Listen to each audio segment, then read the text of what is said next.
Yes, students. So we are going to learn about the introduction to block diagram, right? So let me write address block diagram introduction. So I told you the other concept which I will be doing it later because I have to make sure the questions properly, right? I can't just simply do it because we had mechanical system questions itself. So we had mechanical system questions that is to be converted to the electrical system, right? But here it is like we don't what I can say, but here it is like he's asked only electrical system, right? We had mechanical, electrical as well as analogous system, but here is only told for electrical system. So let me see how the questions is for that and I'll do it to you guys. Yes, so now let me come to the block diagram introduction. So if I come to the block diagram introduction, people, so what is that going to happen as? So see here, we've learned yesterday closed loop control system as well as open loop control system. So you take closed loop control system itself. So how was closed loop control system? So there was, what was the components present? There was a controller, there was a plant or process, as well as there was the what I can say the feedback, right? All how were all they were all in the form of blocks, right? So that whole representation of closed loop control system, what I said as block diagram representation, right? Yes, so block diagrams is a pictorial representation of the given system, right? Pictorial representation of the given system, and it is a simple way of representing the given complicated practical system. So you have a practical system with you, and if you find that it is sorry guys, if you find that it is really complicated, so you can design the complicated practical system in terms of block diagram by providing interconnection between the two blocks, and that should be in such a way that it should be same as the practical system. So how the connection that is made with respect to the elements in the practical system, the same connection you need to make it, that too with the help of block diagram, right? There should not be any changes in the connection. That is what is one thing. And in the block diagram, so you can just show the interconnection of the system components to form a system through blocks, right? Yes, like this. So you can show the controller. So this is, I can say it as controller. Just I'm writing for understanding. This is controller and plant, right? So this what I can say, that this is the interconnection of what I can say the systems, right? It is the interconnection of the system components to system elements to form a system. So that can be shown by using the blocks, right? This is what I call it as blocks, right? And next, one more thing to tell that, so it explains the cause and effect relationship that is existing between input and output of the system. So cause means what? Cause means what? That is the reason that is going to happen. You say what are the causes for floods, what are the causes for drought, so and so, right? So that is what is the reason for that particular. And effect in the sense, what effect that is going to happen. Effect in the sense like for example, effects of drought, effects of flood, you say, no? So what are the effects? Effects means that many people doesn't have what I can say food, and they doesn't have a house to stay, shelter, like that. So those are effects, and causes are what is the main reason for that thing to happen. Effect is what happens when this particular thing happens, right? What happens when floods takes place, or what happens when you apply what happens when drought occurs, or what happens when you apply something to the other, you say, no? So those are called as my effect, right? Yes, so that is what is the thing. And you have you have to represent the block diagram. So if you want to represent the block diagram, if you consider any what I can say the practical system, so you just have to represent the things in the practical system, or I can say the elements in the practical system in terms of blocks, right? So that block, what I call it as, this block, what I call it as my functional block, right? This is what I call it as my functional block, right? Yes, functional block. And one more thing is that, yes, so it is, that is what is for a block diagram. And one more thing, so here all the summing points, the blocks and the takeoff point must be connected as per actual elements connect in the practical system. That is what I told you before. However, the practical system is connected according to that only you are going to make a connection with respect to the block diagram. And in the block diagram you have some components. Very first component states that it's blocks, right? Blocks. Just a minute, I'll just I missed something. uh,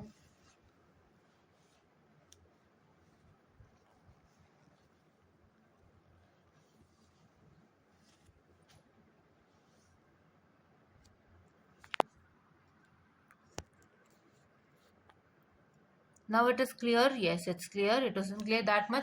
Yes, and now, so let me write the components of a block diagram, right? There are few components with respect to block diagram. So what are those? So just a minute, guys. Yes.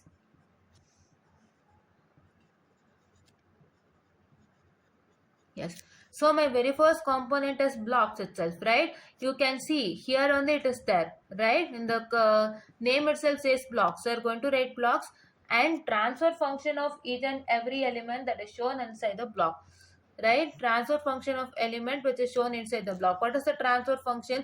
The thing that you write inside. So you have written the controller there, no? So that is what I tell it as transfer function. So I'll write transfer function of the blocks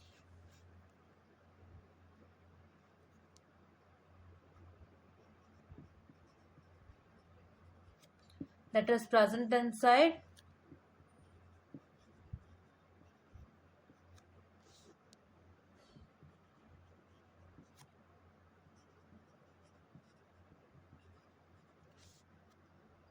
that is present inside the transfer function of, I'm sorry, it is elements that is present in, I'm sorry, it is elements that is present inside the blocks, right? Yes, element that is present inside the blocks.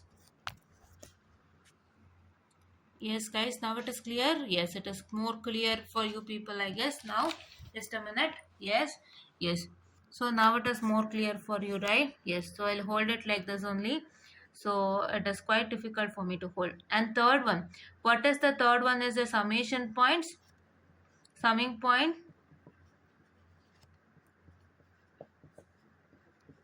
Fourth one is what I say, take off point and arrows, right? I'll showcase you each and everything clearly, guys. So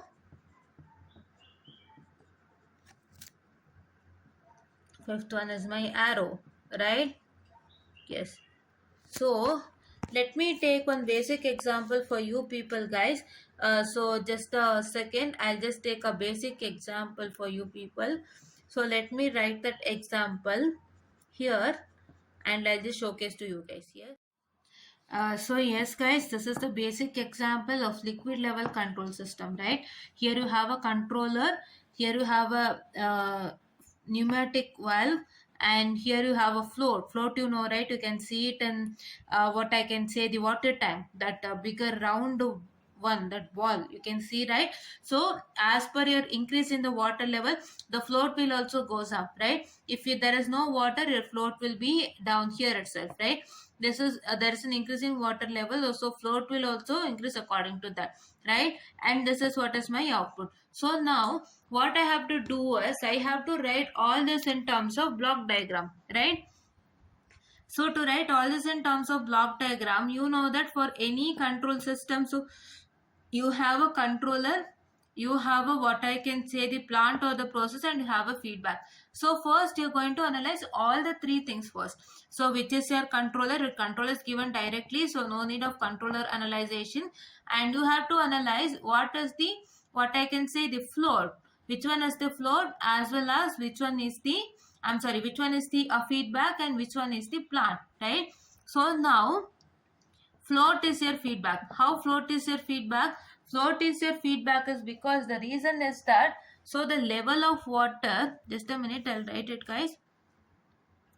My very first point says that the level of water is sensed by float, right? Float will sense it, right? So I told you that according to the water level, the float, this float, according to the, I'm sorry, see this here, according to the water level, the float will go high, right? So when water level goes high, this float will also goes high and stand on the top of the water, right? That is what. So that is why the level of water is sensed by the float. So therefore I say that it is a feedback, right? So you're going to give that level of the water that is being determined by the floor. So therefore you have to give that as a feedback, and you're going to compare with desired level of water, right? Yes. And this is what, as I say, it as feedback. And then my controller is already given to you. You can see there is a controller written over here, right?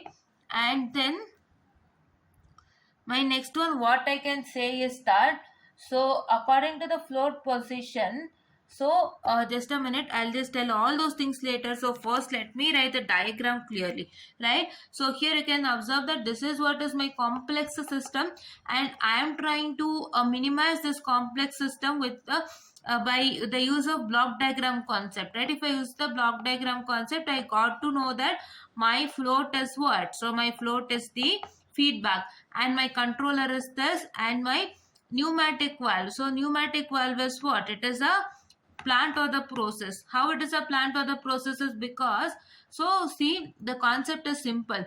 So your float is going to identify the level of water.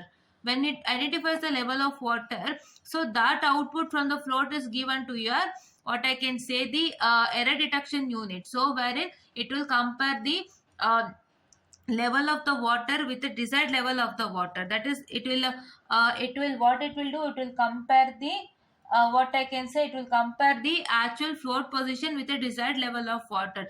That is float position in the sense, for example, if your water, if this is a, what I can say, this is a water tank, and your water is still here, and your float is still here, right? And then what is your desired? Your desired will be this one, right?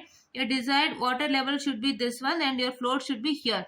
But what is that going to happen? Your desired water level is up to this much, but your actual float position is this. So that is why what it will do, so it will take this particular float position as your, what I can say, from the feedback, that is from the float, and then it is going to give it to the error detection unit, wherein what does error detection unit do? It will have this desired level of water, and it will compare this desired level of water with the actual float position where it is present. So actual float position where it is present, in the sense where is the water level, so there only will be the float, right? So the float will be always on the top of the water, right? Here also in the diagram you can see. So see here, you can see this is the water level, and float is on the top of the water. Where is the float? That is the position of water that is present. So here it is having some standard desired level of water.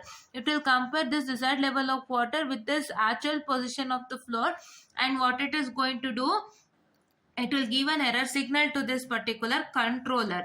If we give error signal to this particular controller, what is that going to happen is, it is going to control this pneumatic valve. Why it will control pneumatic valve? Because pneumatic valve is going to generate water, right? So it will control that in such a way that to it should get the desired level of water. So if this is not controlled, then excess amount of water will enter into the water tank, right? Yes. So it will showcase the error. So what is the error?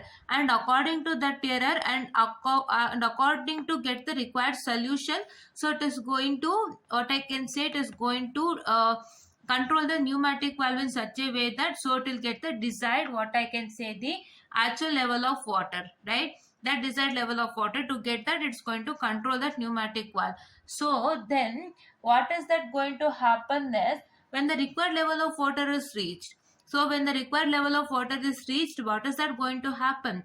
So it will, controller will control the pneumatic valve in such a way that there is no flow of water, right? Because you got the required level of water, and if you control it in such a way that it has to generate some water, or generate some water, then it will be difficult, right? Yes.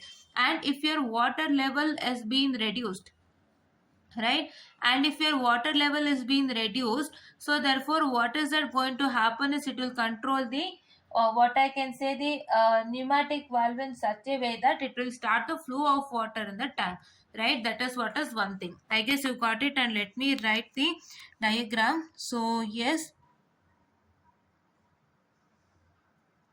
I'm sorry. Just a minute, guys. So this is the diagram I am going to write. So this is what is my, what I can say, the, this is what is my feedback, in error detection unit. This is what is my controller,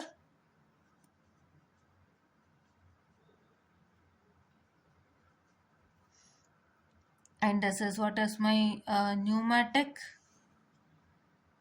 So that is pneumatic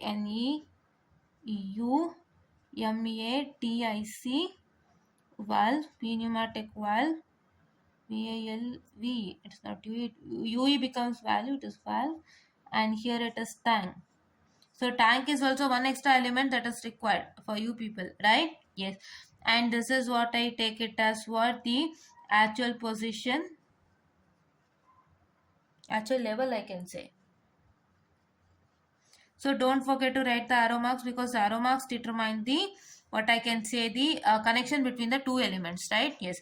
And this is what is the arrow mark, and here, from here I can take a feedback, that is what is called as my float position.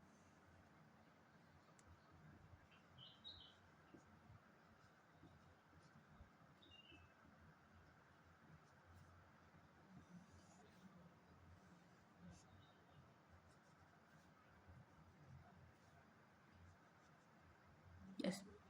I missed anything? No, guys. Yes. So yes, guys, and here it is. Yeah, it is going upward, and yes, I did not miss anything. So here it is desired level.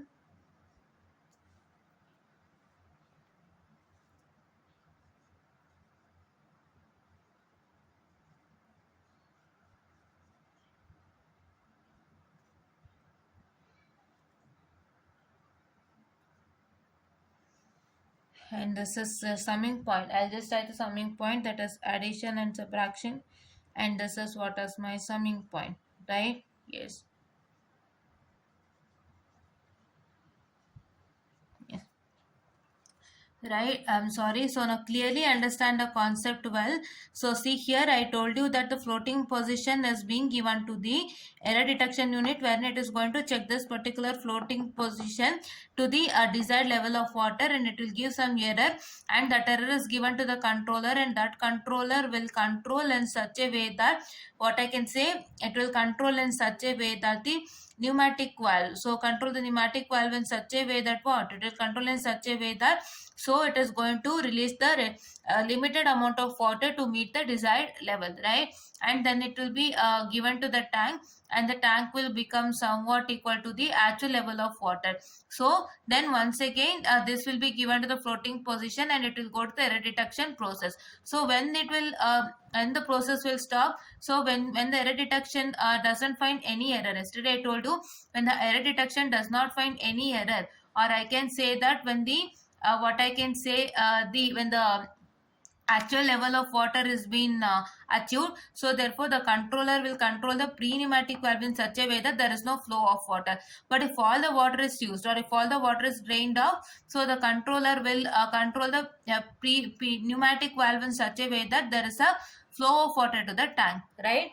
That is, it will control in such a way that it will start the flow of water to the tank. That is what is the required, and this is what is the simple thing, right? So you're going to connect it like that. See, your controller is connected to pre-pneumatic valve. See, this controller here is connected to, see here clearly, connections I'll tell you, because how is the connection like this? So the same connection you're going to do it here. That is with the use of block diagrams. That's it. You will represent it in terms of block diagram, guys, but the connection is the same, right? But the connection is the same, right? This connections only you're going to make it without fail, and however is the connection, you're going to do the same here, but with respect to block diagram. That's it. So the controller is connected to pneumatic valve, right? Pneumatic valve, and your pneumatic valve is connected to the tank, and from the tank it is connected to the floating position, right? And then you're going to give it to the error detector. So that is what is how the connection is present here, right? Yes. that is what is how the connection is present here. And this is what is the tank, right? So inside the tank there is a float, right? So therefore you are going to interconnect the tank to the float, right? So this p pneumatic valve, after p pneumatic valve we are going to connect it to the tank, right?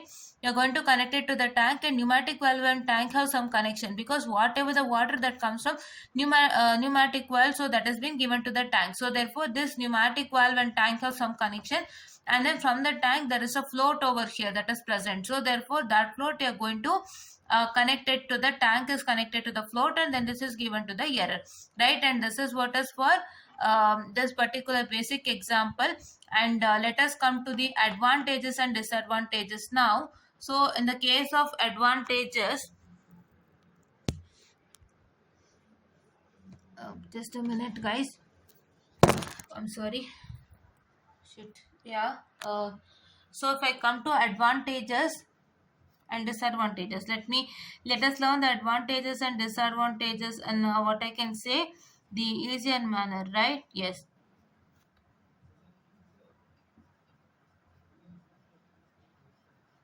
Hmm. So what is the very first advantage? This is simple to construct. So construction is simple. Just write construction is simple, because you can write easily a block diagram and the elements, right? Yes. Construction is simple. You can easily construct, right? You need not to write the practical how it looks like, right? You can easily write in terms of block diagram, each and everything, elements, right? And then you're going to write the function, individual element function can be visualized using block diagram. You can write individual element function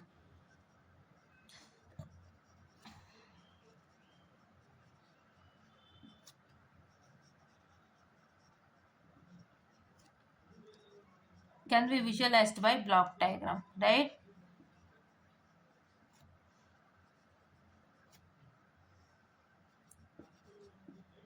Block diagram, and let us BD. And then the third one is individual as well as overall performance of the system, right? Individual as well as overall performance of the system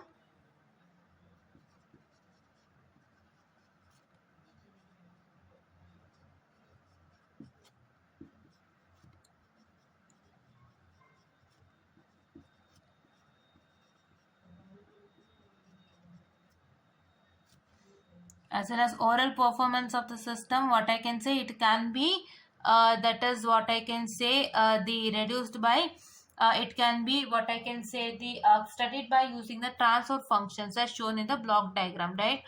Can be studied by transfer function. Transfer function in the sense whatever you write inside the block diagram, that is I say it as transfer function. So that is studied by transfer function, TF in the block diagram, right? Yes.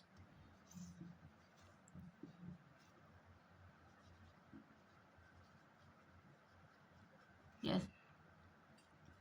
And then my fourth one is what? So my fourth one is, so that is, it is telling that overall closed loop transfer function. So you can find out the overall, that is closed loop transfer function by using what I can say, the block diagram itself, right? Can be, you can write calculated, it's better for you, right? Calculated using block diagram, right?